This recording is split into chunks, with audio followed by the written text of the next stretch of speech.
Eh bien, salut à tous, ici Fakunara, et aujourd'hui les amis, laissez-moi vous plonger dans l'incroyable univers de Naruto et Boruto pour parler plus précisément du personnage de Sarada Uchiwa. Déjà, il faut savoir qu'il y a une grosse zone d'ombre autour de la naissance de Sarada, puisqu'elle n'est pas née dans le village de Konoha. Elle est née lors d'un voyage entrepris par Sasuke et Sakura, mais on reviendra sur ce passage-là un peu plus tard dans la vidéo, vous allez comprendre pourquoi très vite. Vous l'aurez donc compris, les deux parents de Sarada sont donc Sasuke Uchiwa et Sakura Haruno. Avec de tels parents, Sarada Uchiwa sera amené sûrement à développer une très grande force qui pourrait l'amener à dépasser même celle de Sasuke. Car il faut pas oublier quand même que Sasuke Uchiwa descend d'une très grande lignée de ninjas, mais aussi une des réincarnations d'un des fils de l'ermite Rikudo. Mais Sarada a aussi hérité des pouvoirs de Sakura. Car on va pas se mentir, même si elle n'arrive pas du tout à la cheville de Naruto et Sasuke, Sakura est quand même une très bonne ninja. Elle a été formée par Tsunade, une des 3 ninjas légendaires de Konoha quand même. Et Tsunade n'y est pas allée de main morte, car elle lui a quand même légué l'héritage du premier Hokage qui est le Senjutsu. Avec des parents de cette envergure, Sarada Uchiwa est un personnage avec un potentiel quasi illimité au niveau de sa puissance. Vous verrez plus tard dans la vidéo pourquoi je dis ça, mais si ma théorie est bonne, Sarada Uchiwa est un personnage avec des pouvoirs qui vont défier l'imagination. Parlons maintenant un petit peu de sa vie depuis le début de Boruto. Qu'est-ce qu'on sait? On sait que Sasuke a été présent quand elle était tout bébé, puisque dans la série, on nous explique qu'il était là pour lui apprendre à marcher. On apprendra aussi par la suite que Sarada n'a aucun souvenir dans son enfance avec Sasuke, car celui-ci est parti en mission pour collecter des informations sur le clan des Otsutsuki qui menacent la Terre. Et cette absence, malgré tous les efforts de Sakura, va énormément peser sur Sarada, à tel point qu'elle va finir par se demander si Sakura est réellement sa mère. Par la suite, Sarada fera absolument tout ce qu'elle peut pour essayer de retrouver et de voir son père, pour lui demander s'il serait possible de rentrer de temps en temps à la maison pour s'occuper de Sakura et d'elle. Mais les doutes de Sarada persistent, et ces doutes vont encore plus se confirmer quand elle tombe sur une photo de son père avec l'équipe du Taka à côté de Karin. Plus tard, elle rencontrera Karin, mais n'osera jamais lui demander. Par la suite, elle rencontrera une deuxième personne de l'équipe du Taka, qui est Suigetsu.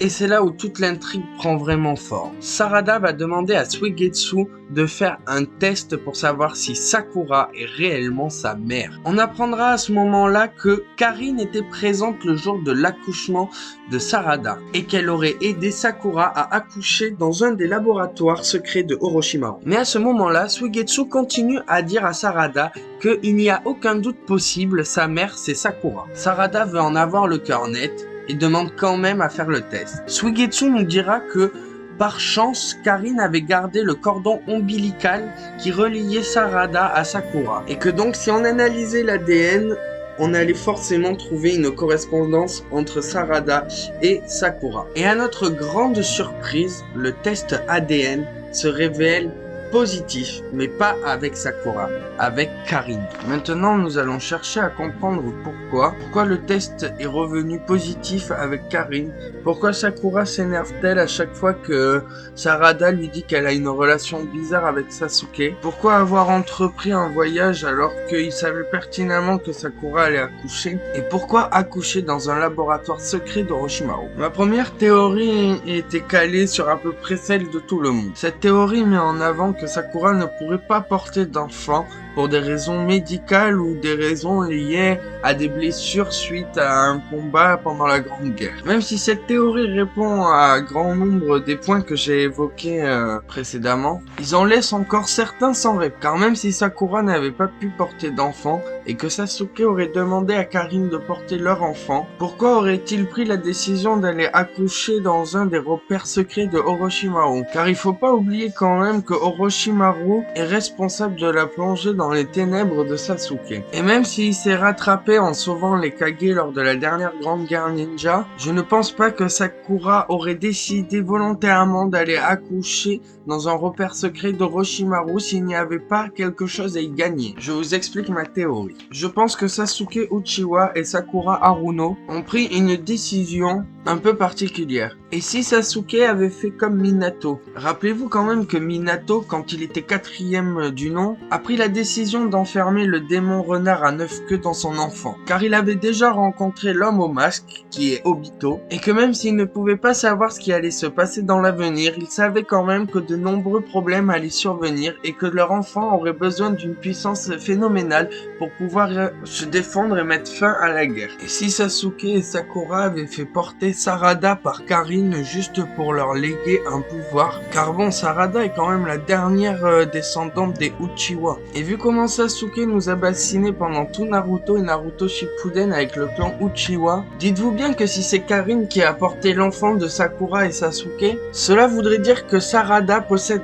donc 3 chakras différents dès la naissance, puisqu'elle aurait le chakra de son père et de sa mère, plus celui de Karin. Maintenant, je vais essayer de vous apporter ce qui pour moi sont des preuves de ce que je peux avancer. Déjà, quand Suigetsu nous dit que Karin a gardé le cordon ombilical pour rester proche et garder un souvenir. Déjà, c'est bizarre. Pourquoi Karin aurait-elle gardé le cordon ombilical qui reliait Sarada à Sakura alors qu'elle l'a juste assisté pour accoucher? Déjà, cette information est bizarre. Après, comment ça se fait que Sarada a-t-elle besoin de lunettes alors que personne dans sa famille a de problème de vue? Et j'ai déjà entendu dire que ça pourrait être la maladie d'Itachi que Sarada a, mais je ne suis pas d'accord avec ça. Il est bien dit que Itachi est sûrement malade, mais Zetsu Noir et Zetsu Blanc n'ont jamais confirmé ça. Deuxièmement, si Itachi perdait la vision, c'est parce qu'il utilisait trop souvent le kaléidoscope hypnotique du Sharingan. Et ce mal-là a touché Sasuke aussi. Mais ce n'est pas un problème qu'on peut régler avec des lunettes. Donc comment ça se fait que Sarada porte des lunettes? Pour le cordon ombilical comme pour les lunettes, si c'est Karin qui a porté Sarada pendant les 9 mois,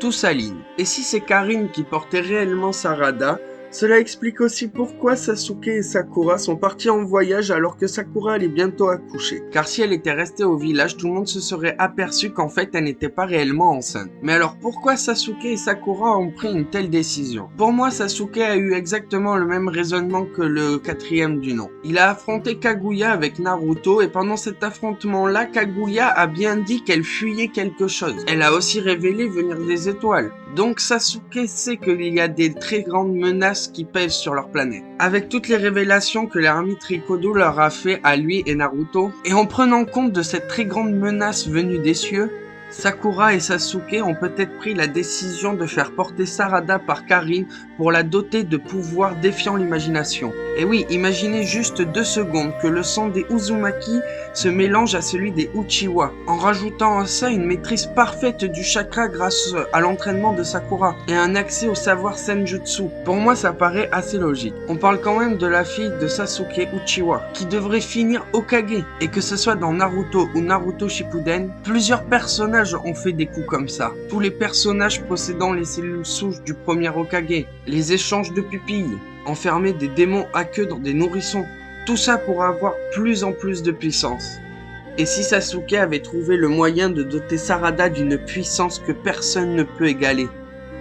Voilà, c'était ma théorie, j'espère qu'elle vous a plu, j'espère qu'elle vous a convaincu. Si c'est le cas, n'hésite pas à t'abonner, ça me donne un maximum de soutien et je vois que ça vous a plu. Si t'es pas d'accord et si t'es d'accord, lâche aussi un commentaire, ça fait toujours plaisir, on peut discuter de ma théorie. Si t'es pas d'accord, précise pourquoi t'es pas d'accord et balance ta théorie dans les commentaires. Sur ce, moi je vous dis à très vite, c'était Fakunara, allez bye!